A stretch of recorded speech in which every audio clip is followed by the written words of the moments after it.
This meeting is being recorded. Call the meeting to order. We all would stand, face the flag, hand over your heart for the pledge of allegiance.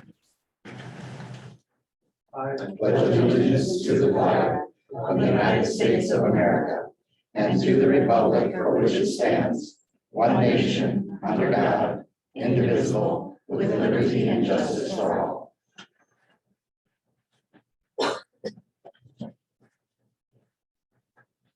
Sonia, would you do roll call, please? Yep, Commissioner Dibble, Here. Commissioner Wire, Here. Commissioner Corbin, Here. Commissioner Shaw. Here. Mayor Denner. Here. I have the agenda in front of us. Do I have a motion to adopt the agenda? So second. Any further comments or discussion? Not hearing any. All in favor, signify by aye. Aye. All opposed, motion carried. Nothing under appearances and acknowledgement. I would like to, before we get into the office, I'd like to take this time to thank the community of Madison, allowing me to be their mayor the last 3 years. I'd also like to thank all that supported me in the election. Before we start the oath of office, I also want to say thanks to Mayor Denner. Unfortunately, being mayor isn't always a position where you get lots of thanks. Sometimes you have to have some tough conversations and maybe hear some concerns and complaints at the same time. So I want to thank you for your 3 years of service. We have a plaque here I would like to share with you. You've done a lot of work over the last 3 years, and we want to thank you for that. Okay, thank you.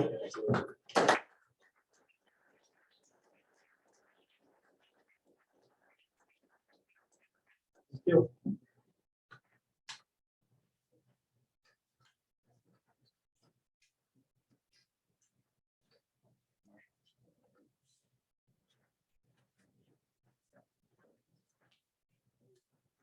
Do it there so the camera catches you.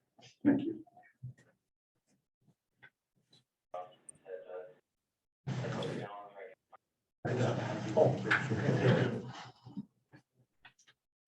Raise your right hand.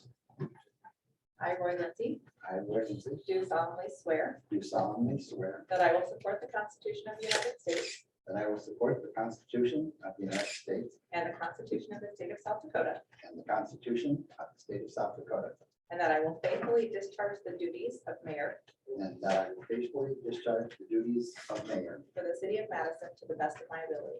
for the city of Madison to the best of my ability.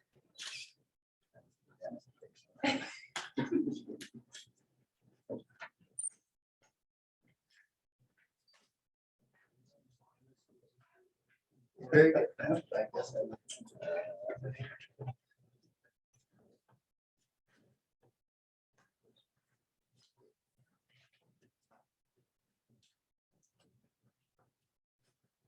I too would like to thank the citizens of Madison and that for the last election, and I'm excited to be back part of the commission. And so with that, we will move forward to the consent calendar. Is there anything that anyone wants to remove from the consent calendar? Motion to approve consent calendar. Second. We have a motion and a second. All those in favor? Aye. Those opposed? Motion carries. New business, adopt resolution 2022-21, powers and duties of the mayor and commissioners.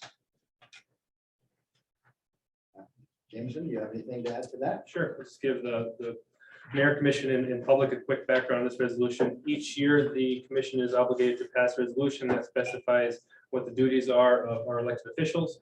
On a high level view, we have positions such as public safety, public works, utilities, and finance. But then there's also several committees, boards, commissions, and et cetera, that are divvied out between each elected official.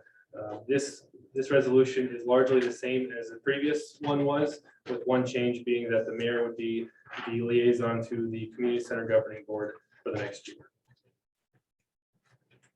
Questions, comments? Do we have a motion? Make a motion to approve the resolution number 2022-21 resolution to adopt the powers and duties of the mayor and commissioners. Second. We have a motion and a second. All those in favor? Aye. Those opposed? Motion carries. Number 2, adopt resolution 2022-23. Amend employee compensation 2022 finance restructure. While Sonia is handing that out, I'll note that we've had lots of changes in the finance department in particular. And that leaves us an opportunity to look at our staff and examine what changes we want to make or can make to make things more efficient. Some of those changes would be the Tyler integration, which we aren't completely finished with yet. We're working through one step at a time and we're well on our way to being finished. Secondly, we had a part-time employee in the utility billing office retire last week. And this week we have another employee within the finance department who's leaving for a new opportunity as well. I will like to call Tracy out on that because she's the one that has largely put together the agendas you see. And so now if the next agenda is a complete mess, you have me to thank for that. We're certainly happy for Tracy, but I'm sad to see her leave at the same time. So those are 3 changes that are affecting our finance department. And with that, Sonia has spoken to her staff and looked at what ways we have to push things around. And I'm quite excited for the proposal that she has for us today. And that comes through in the form of the amending the employee compensation resolution. Sonia, what details do you have? So when I came on, I didn't look at doing any restructuring initially. I wanted to see how the system worked, how it worked within the finance and the staff. With the 2 vacancies that we have coming now is a good time to really look at how it would most effectively fill the need within the city. I have several staff who have been there a very long time that are looking for opportunity for growth and expansion. And so the way I've restructured allows them additional responsibilities and the opportunity to take on additional roles. I also look at some areas that we're maybe not fulfilling to the depth that we could, including some grant administration with all the projects and stuff that are coming up, all the tracking and stuff that will go on with all of these additional projects.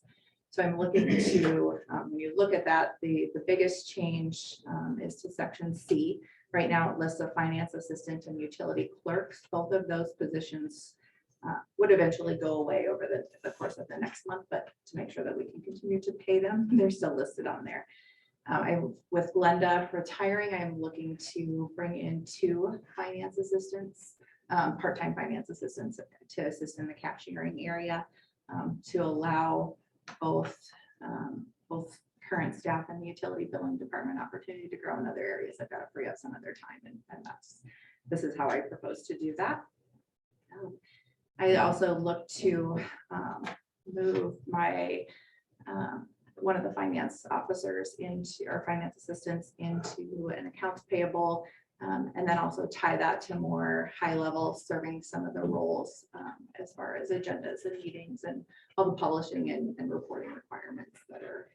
And then the final item or per individual or person that I'd like to add, and probably not in the immediate future, is an assistant finance officer to assist in the areas of project accounting and grant administration, and then also to be that backup for payroll and some of those other functions. So that's what you have before you. The total estimated cost difference from the current to through the end of the year is approximately $28,700. Questions? Questions, comments? I've had conversations with Sonia Jameson about this along the way, and Sonia's working an exorbitant amount of hours. And we've got to get that probably restructured a little bit so she can spend some time as well. I supported it, that's why I told her to bring it forward. Other questions or comments? Sounds like a good plan. Let's give it a try. With that, do we have a motion? I'll make the motion to adopt resolution 2022-23. Second. We have a motion and a second. All those in favor? Aye. Those opposed? Motion carries. Number 3, summer hours and staffing at the Madison Aquatic Center. Jameson, you want to talk about that first? Okay, we have 3 items up, all related to the outdoor pool, the Madison Aquatic Center. First is summer hours and staffing. I'll have Jean and Lori come up if you would.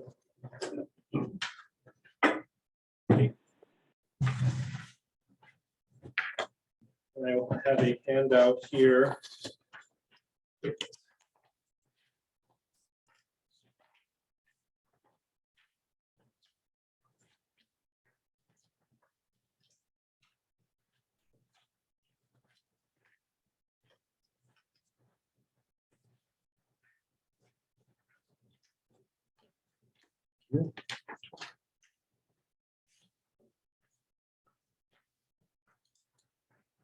You like us to highlight it, or you got some comments? I'll just quickly back on Okay. here, and I do have an extra copy if anybody in the audience would like one. We've had a group meeting weekly for the last month or two to discuss how to make sure we successfully open up the MAC for operation for this season. One of the big, the biggest challenge has been recruiting lifeguards for our employment over the summer. In the past, we've identified that we needed about 25 lifeguards to keep both the indoor pool at the community center as well as the outdoor pool at the Madison Aquatic Center open and fully staffed and operational throughout the summer. This year, we've done exorbitant efforts to recruit new lifeguards, but we're still finding that we haven't reached a 25 threshold. And at this point, I don't know that we'll make it to 25. Our staff here can kind of go into details more on what kind of advertising we've done in that regard. So to make sure that we're completely transparent and open with the public as well as the commission here, we brought forward this handout that shows what our hours would look like with fully staffed at 25 lifeguards versus a reduced staff. We've identified 16 as the reduced staff option. We believe that we can get to those 16 lifeguards to open up the pool for operation. When we're fully staffed, you'll see the general hours operation for both the MAC and the community center. And on 25 lifeguards, that averages about 17.5 hours per week per lifeguard.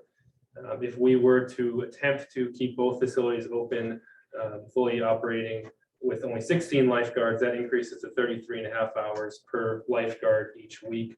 And we believe that that number would be higher than the majority of lifeguards would be willing to work. And we would likely see our numbers for lifeguards drop if we were to attempt to implement that operational strategy. With the reduced hours, the change here, well, there's several changes for the community center as far as what kind of operating hours we have there. In particular, all the lap swims would be swim at your own risk, which to my understanding is the way we're operating currently based on existing lifeguards. And then for the outdoor pool, the most significant, actually I think the only change there would be that we'd be removing the evening hours from 7 to 9 p.m. Sunday through Thursday, and keeping those hours Friday and Saturday. We've identified those evening hours as a period in the past that we've had lower attendance numbers, and frankly, we need to find some hours or some way to cut back on operations if we are going to operate the lifeguard with minimal staff being at 16. So that change reduces the lifeguard hours each week at the MAC by 160 hours, and then at the community center by 61 hours. And that allows our lifeguards on average at 16 to work 19.75 hours per week at both facilities there. I'll turn over to both Gene and Lori to fill in any details.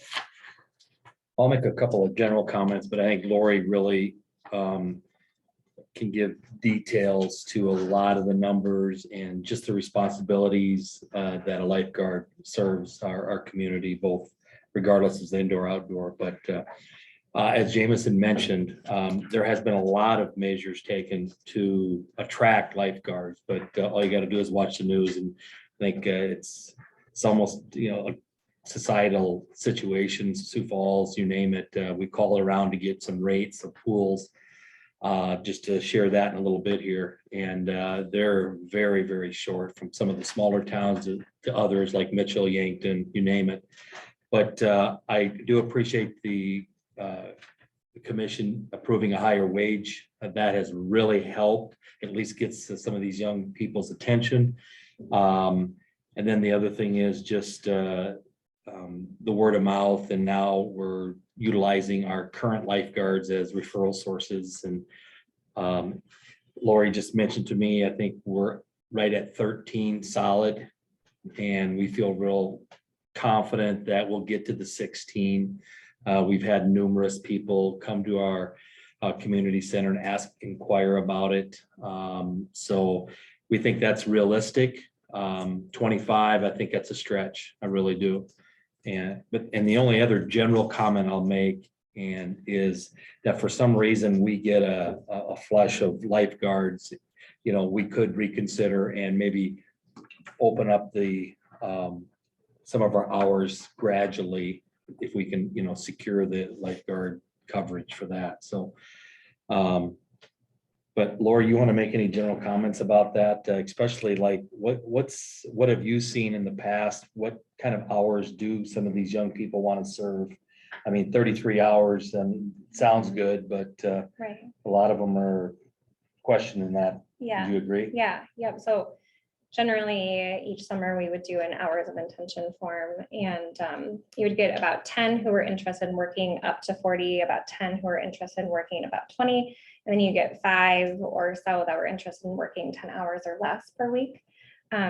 So there are some guards who do like to work that full-time amount, or even there have been some guards who expressed that they could go to other places and get overtime pay too. So we've had conversations about that with some of the lifeguards as well, to try to encourage more interest in staying in town rather than maybe driving to Sioux Falls or a different surrounding town that can offer that option.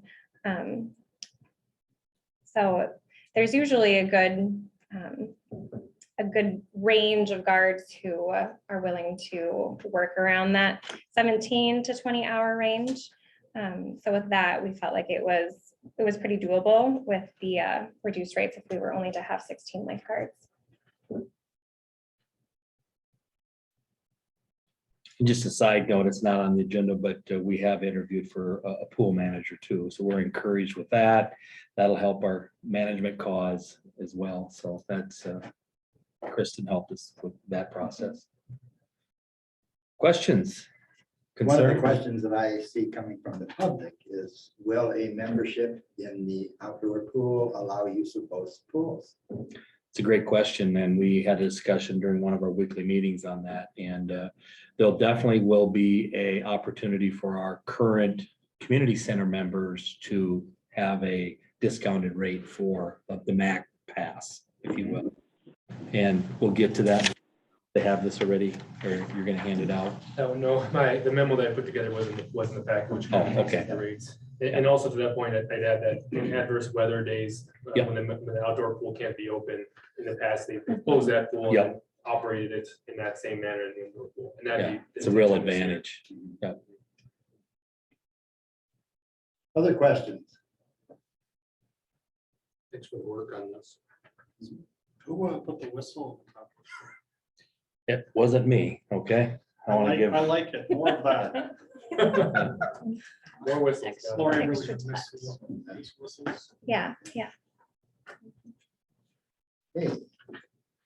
Any other questions or comments? I would say no action needed on this, but we wanted to be perfectly clear that just based on the challenging employments that we're finding for lifeguards, this is what we're looking at. And I would encourage people, if they really want to see 25 lifeguards, get out and apply for jobs. I think it's important. Yeah, there is a training course this weekend, and there's still time for those individuals to register for that course. So if there is anyone in this room knows, or anyone watching, there is opportunities out there for this weekend still. So I would encourage anyone and everyone to come on out and get certified so that we can. Is that course all that's required to become a lifeguard? Mhm. Yeah, well, it's a blended learning course. So there is about 7 hours of online learning that's required, and then they come into about 20 hours worth of in-person training for that course. And as long as they pass the pre-course, and they don't have to come in being great swimmers, there's no prerequisite to take the lifeguard training course. You didn't have to pass level 6 swimming lessons. So as long as they can swim 6 laps without stopping, retrieve a 10-pound brick from the bottom of the 8-foot and tread water for 2 minutes using only their hands, then they're able to continue with the lifeguard training course. After that, then they are certified for 2 years, and it's a really good job that they can take forward into college and other areas within life. Gives them really good life skills, teaches them good responsibility. So it's a really good certification to have. especially if you're 15 years or older and you're looking to do this throughout school or take it and show that certification as babysitters, showing that you're CPR certified. It's a good thing to have on your resume. Can you age out? You cannot, no. No. Yeah. When I worked in Aberdeen, we had a 56-year-old as a lifeguard. Yeah. So no, all ages.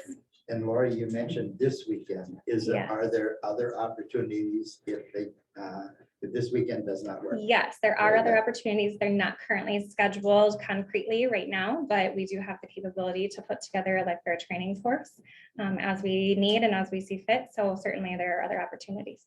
That's great to know. Yeah. And we either pay it upfront or reimburse one of them too, right? Correct. Right now, we are trying to get as many as we're able. And so right now we are paying that registration fee and their certification fee. So at this point, there is no out-of-pocket cost for people wanting to take the certification course. And the cost for that?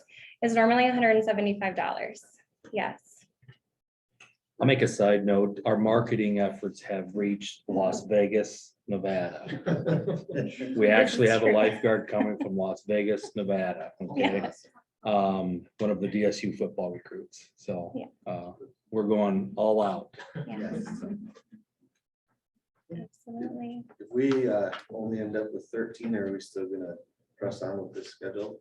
I think we're gonna reevaluate and see what, because the first and foremost has to be the safety and the coverage of the opportunity to open that. Right. So, And not to put the lifeguards into a situation in which would set them up for failure. Exactly. Or maybe is unsafe for them legally too. So those are all things that we've been trying to keep in mind when considering days of the week, times of day. I think that's why we were like thinking that if we could do more daytime hours at the outdoor pool and more evening hours at the indoor pool, since it's colder weather out, usually not cold, but more cold than daytime hours. And so we're trying to set it up for best success of both pools and to help the public really get good use of both pools and to swim where it makes most sense at those times during the day. But you're feeling like we're gonna get at least 60 oh yeah, I feel real good about it. Yep. Age, Lori, how old do they? You have to at least be 15. Yeah. Yeah. And at 16, you can take the WSI course, and that course would then certify you to be able to teach swimming lessons. Can you maybe send me an email tomorrow morning? Absolutely. And then I'll send it to the kids. Yeah, absolutely. Good stuff. Thank you. Yeah. Other questions, comments? All right, so no action required on that. Well, then we'll move into authorize the mayor to sign the contract with Sodexo for concession services at the Madison Aquatic Center. I'll just make a couple of general comments. We actually have a representative from Sodexo here, Gail, over here from DSU. They service. And one of the things, I guess initially when I first came on board, just learning about the MAC and the different entities that we have to staff, I thought that was one opportunity for us to reach out to the community first, and then also anywhere else, any professional group like Sodexo. And we just so happened to put that out to Gail and Steve, the managers of that company, and we gave them a tour out there, and I was very, very encouraged with just their professionalism, their thought process of how they might best serve that concession area.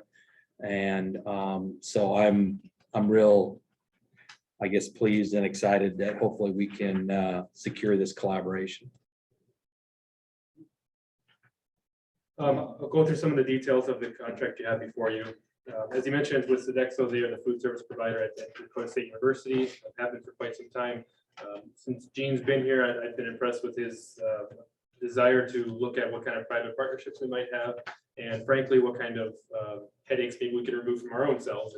And not that concessions is a significant headache, but it is an added responsibility for us as we're looking at getting this outdoor pool open. And the opportunity to partner with a professional food service provider who can do that for us is, I believe, a very ideal situation. So within this contract, it delineates everything you can think about, but I think the most important part is the financial side of things. So Sodexo will be paying for the cost of materials and food and supplies, charging that to the city, and then a 3% on top of that for their management. And then the city, we looked at this and we said if we sell only as much as we have the last few times the pool's been open, we may, to be frank, lose a little bit of money, around $3,000 to $5,000. But if Sodexo is able to increase sales, then we would look at breaking even or making some profit off it. Even if that's not the case, it would take a substantial load off of staff without having to worry about the staffing and the operational. And we believe it'd be worth it. We're also expecting them to do an excellent job, and we're looking forward to seeing what that partnership looks like. Any other questions or comments? I think it's a good idea. Well, and one of the things in that, the outdoor pool, and that is not designed to be a money maker. It's a service to the public. And the public is the ones that voted to put the pool in so that they can have it to use. So, What kind of things are you gonna do? Sorry. no, we have to look at that. We had, when we met with them at the pool, we That or have it shoved up your ass and a minimum. sorry, at the previous year's offerings. We're gonna stay very similar to that. We may not do the sliced pizza except for parties, but we're gonna do like roller dogs and corn dogs, those kinds of things. We have 3 of us who are Serve Safe certified, so obviously we have all the safety and sanitation, under control to do that. Box candies, pickles, the things that the kids like. Going from 24-ounce bottles of pop down to 20-ounce. I think in this economy, parents handing their kids money every day, we want to make it affordable. We're not charging $10 bottles of pop. So we'll go through all the prices, and have that all approved by you. But we're very excited for this partnership and to be another part of the Madison community. I think it's a good deal. I really do. I think we should have a nacho bar once a week. Oh, we are gonna have nachos. We're gonna have liquid cheese, yeah, squeezy cheese, yes. We'll have the nachos, It's awesome. cotton candy slushies, typical, yeah, concession foods, Good so. deal. And to add on, since you mentioned the Serve Safe that her and her staff have, currently, there's nobody in the city that has a Serve Safe certification. So if we didn't contract that out, we would have to identify somebody to take that on and make sure they can pass the class, or we would be able to serve those hotter foods. We'd only be able to serve the box type stuff. Right. For the consideration. Questions or comments again? All right. With that, do we have a motion to accept? So moved. Second. We have a motion and a second. All those in favor, signify by saying aye. Aye. Those opposed, same sign. Motion carries. Thank you. Number 5, action to set admission rates at the Madison Aquatic Center. Our final item of our trio of MAC-related items is to discuss rates. This is what I'm passing out as a comparison from some other communities.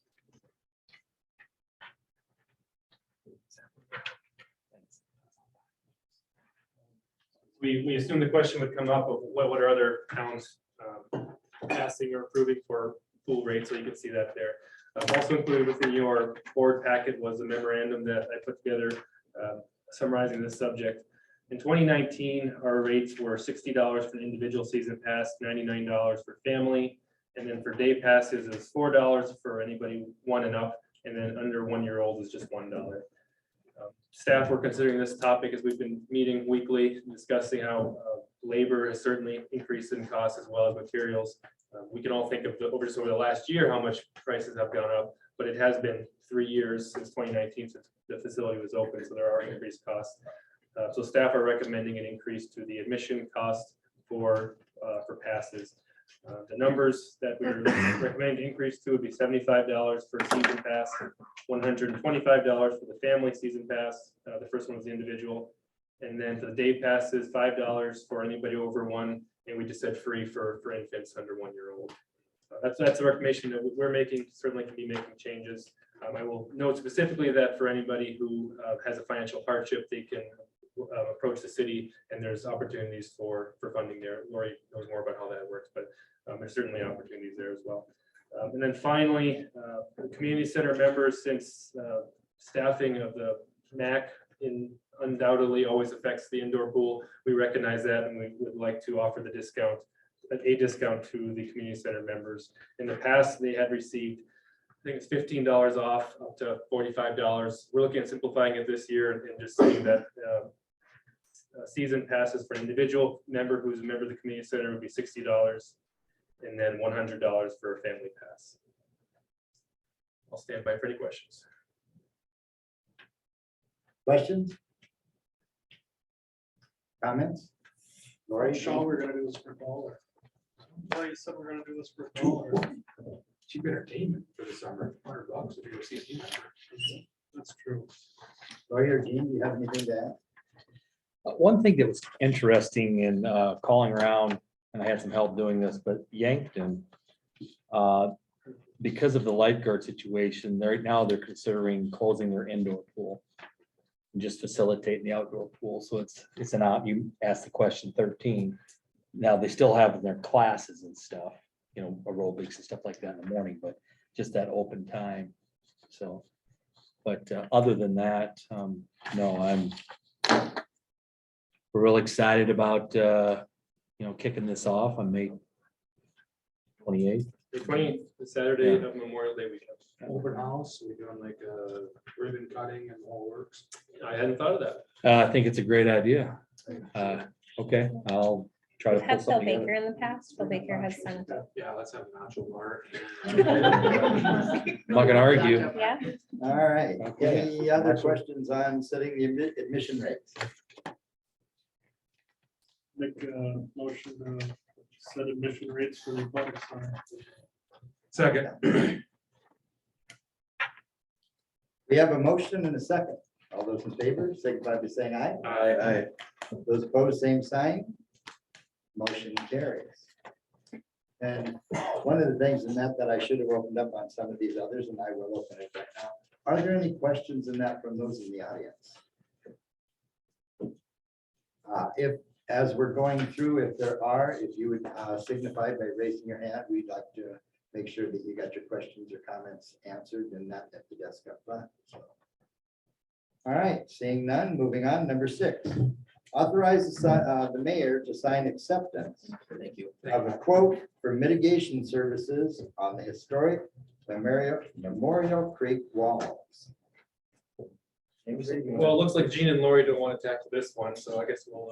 Yeah. I'm kidding you. I'm gonna zoom in my car. Yeah. Thanks for joining. Thank you. Guys. Thank you. So I'll Thanks, invite Dan. Brian up. He might have some better information on these. So as we are aware, we're looking at, it's a long-term project to be repairing our creek walls. These are a couple, we have 2 items here back to back that are necessary for us to be moving forward with that process. And I'll have Ryan with the details.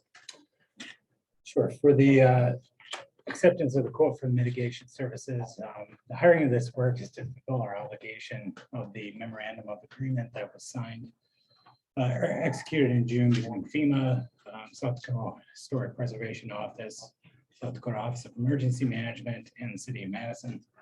SHPO, or the State Historic Preservation Office, had determined that the project was going to have adverse effects on the historic sites at Memorial Park and also between Egan and Hearth Avenue. At both sites, we need to hire a qualified historic consultant, and by qualified, it means meeting the Secretary of the Interior's professional qualification standards. So these folks must capture photographic documentation of the creek walls before construction begins. They also have to conduct a search for any existing photos and other documents, and they need to make copies of those and file a report to FEMA, and then FEMA will in turn submit that to the State Historic Preservation Office for public use through the state archives. FEMA will also install a historic marker at Memorial Park, and that will commemorate the WPA project.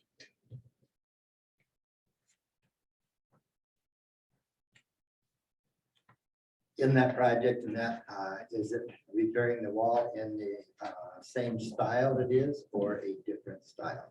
At Site 2, which is Memorial Park, the walls will look the same. There'll be a footing under those to the walls during the flood actually kind of slid And so those need to be jacked up and have a foundation put under those and some sheet piling behind the walls. At site 3 between Egan Avenue and Hearth Avenue will be a completely different wall system. There won't be a vertical rock wall anymore. It'll be a slope drip wrap channel. And the reason I asked that is because I have been asked by the public. And so it's nice to, since we have the media here, to get that information out. Yeah. Other questions or comments? All right. With that, do we have a motion?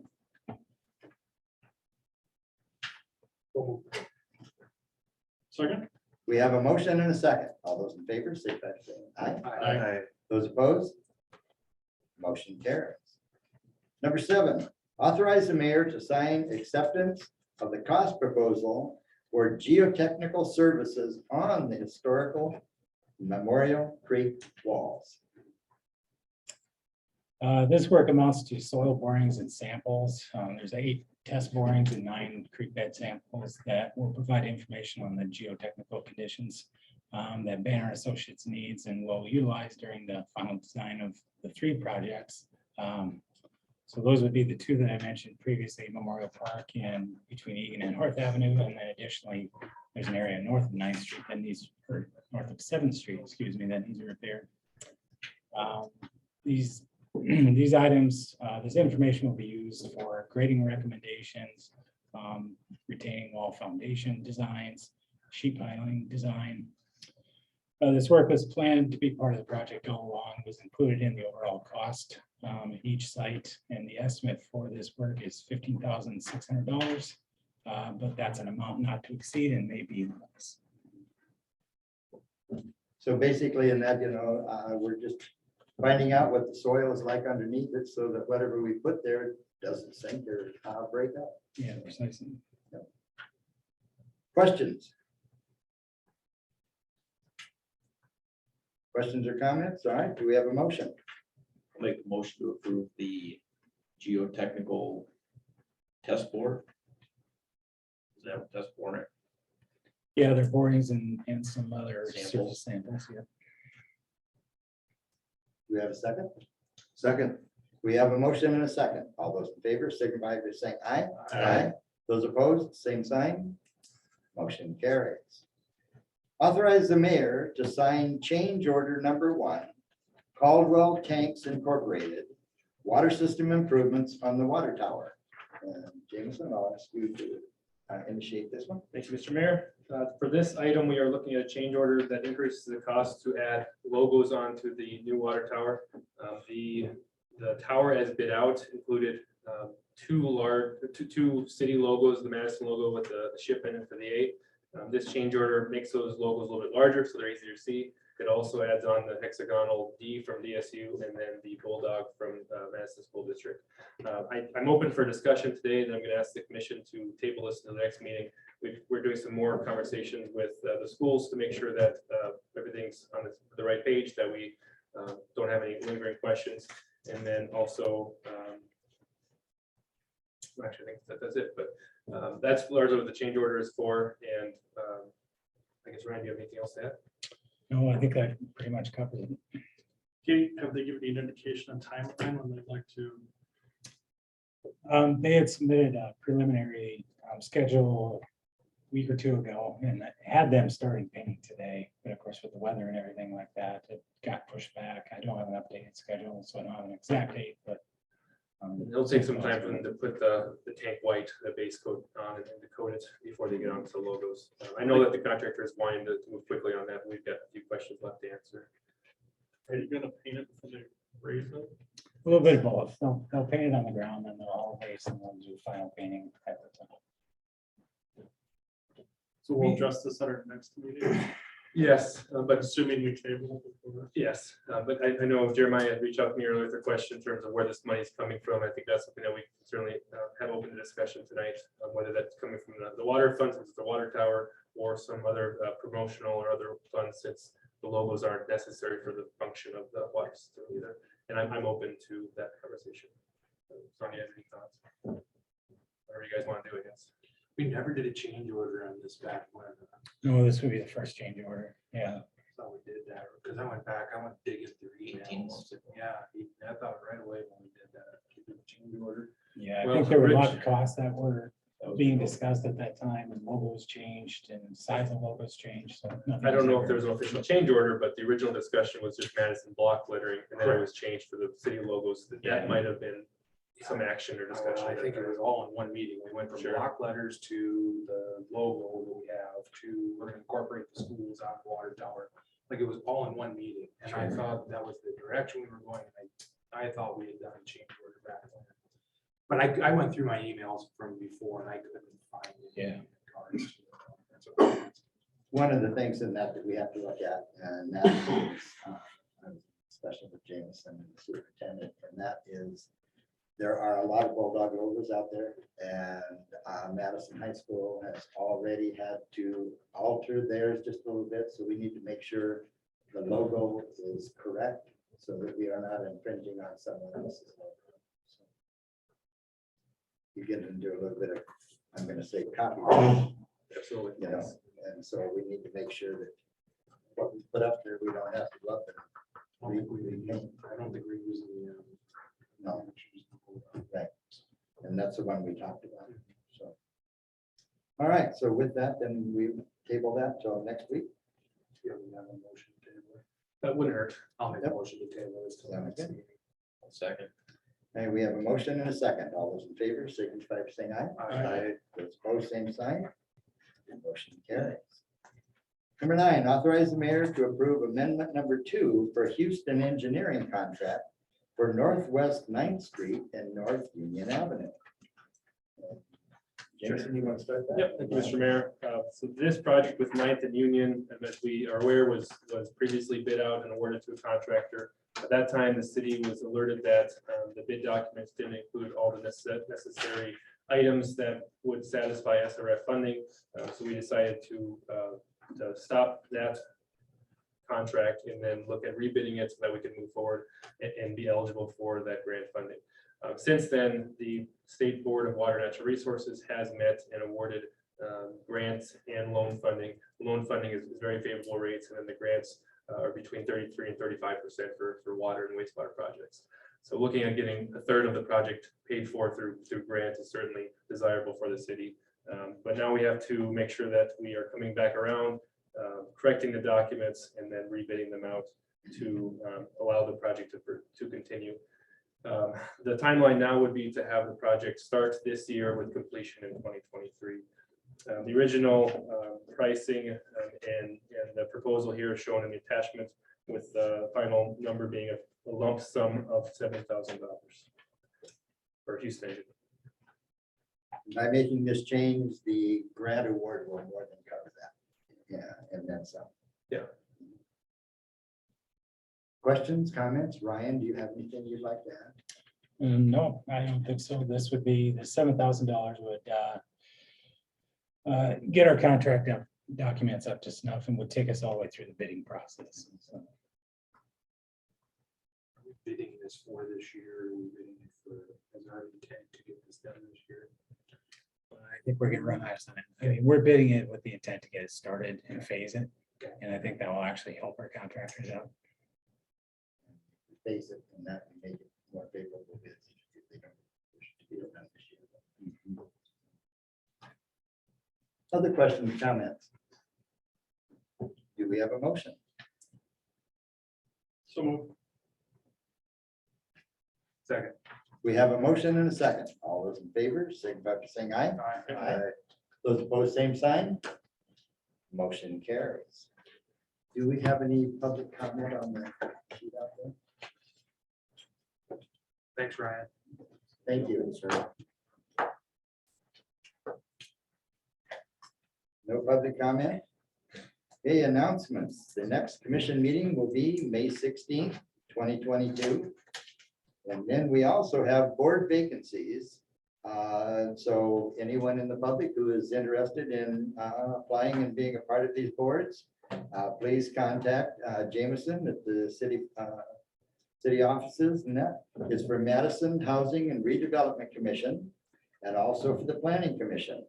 So if you're out there in the public and you have a desire to serve please contact us.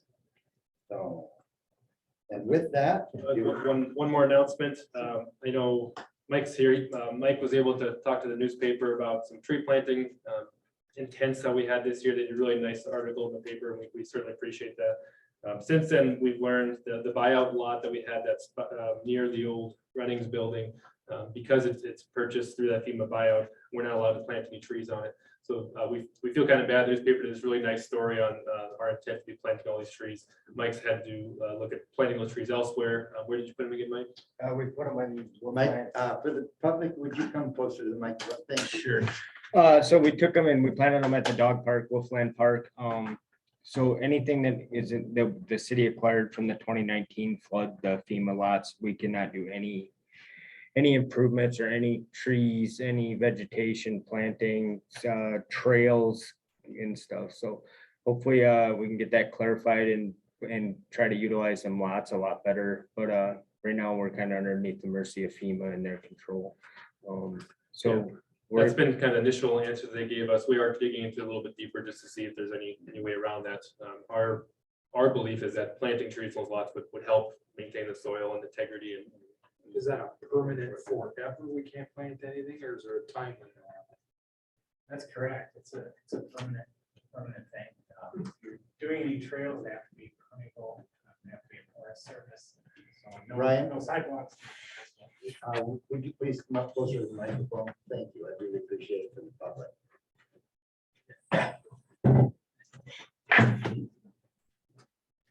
Yeah, so I spoke to Kyle Kafka with the state. They had helped along with the bio process. And so any trails that we would do, they would have to be, water permeable, no asphalt, no concrete sidewalks. And the trees are considered an encroachment because they can hang up flood debris and then they can cause backup.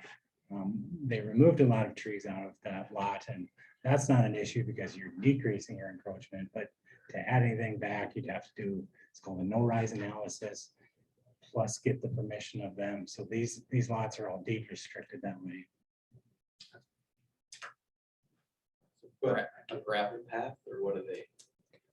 You could probably do a gravel path. I mean, that would allow the water to go through. So wood chips. They gotta be You could ADA, do dead trees. but they have to be ADA compliant. So which if you- I don't see the issue there, right? Let's just say we purchased the property, Ryan, and we wanted to put a path through it. Could we put annual flowers in that path? Hypothetically, because it's gonna die anyways, or Yeah, I would say so. you just can't put like a permanent tree. Yeah, something that could be, I mean, your plants that would just fall in the Yeah. flood aren't an encroachment, but, something that could hang up.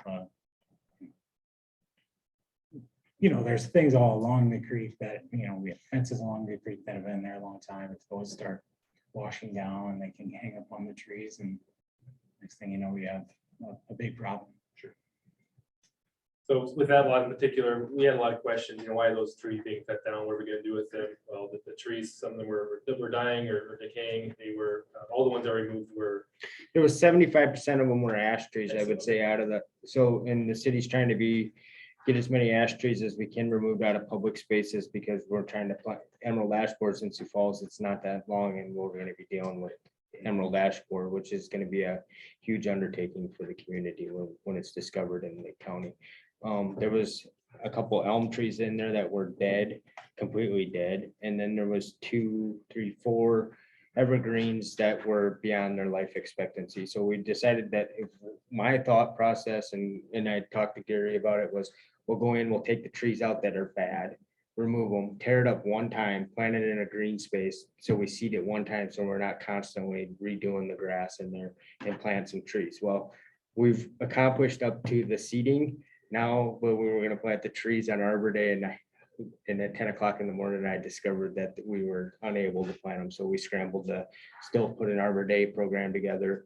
But like I said, these are from the 2019 FEMA buyout plan, not from the 1993 buyout plan. So we can still do stuff on the 1993 buyout plan. Is that the way you've seen it or interpret it?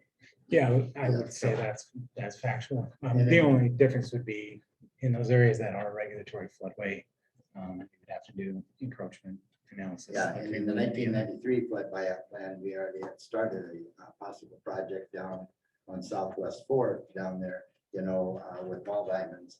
And we could do that as long as we put breakaway fencing So, in that, so. and these, In that they don't change the rules and at least give us some opportunities to use some of those lots, like where the gardens are. so in every 2 years, they're gonna audit these properties that we obtained through the 2019. So if there's a bunch of stuff planned that could affect us in future floods or future FEMA funding or in that aspect of it, so we're being very cautious on that. That was the What main. if trees reproduce naturally as well? Do we need to be removing any saplings or anything like that that would automatically, naturally be growing? It's a good question. So if a 2-year tree just kind of popped up overnight. How about 10 of them? What about the boulevard right away on the edges of the property? Yeah, so that would be excluded from this because we already own that property. It's not deed restricted or anything, so. Which is good for sidewalks in particular. as long as Yeah. it's right away. Anyway, Plus, just know. this particular property and that, goes like this. And so along the boulevard is out of the floodplain. So, there is a difference in that piece of property. You think about dogwoods in the dog park? Petrol.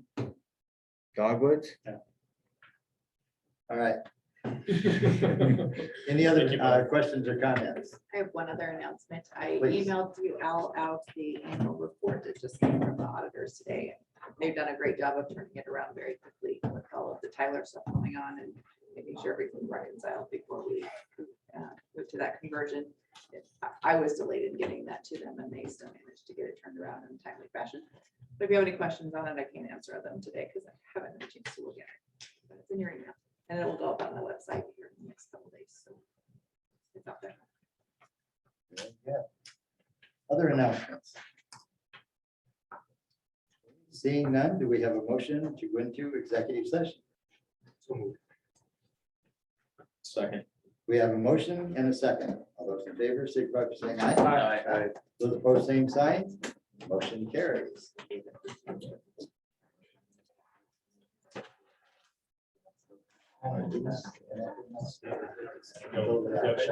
It's just this owl, what they call it, and it catches up the whole room pretty good.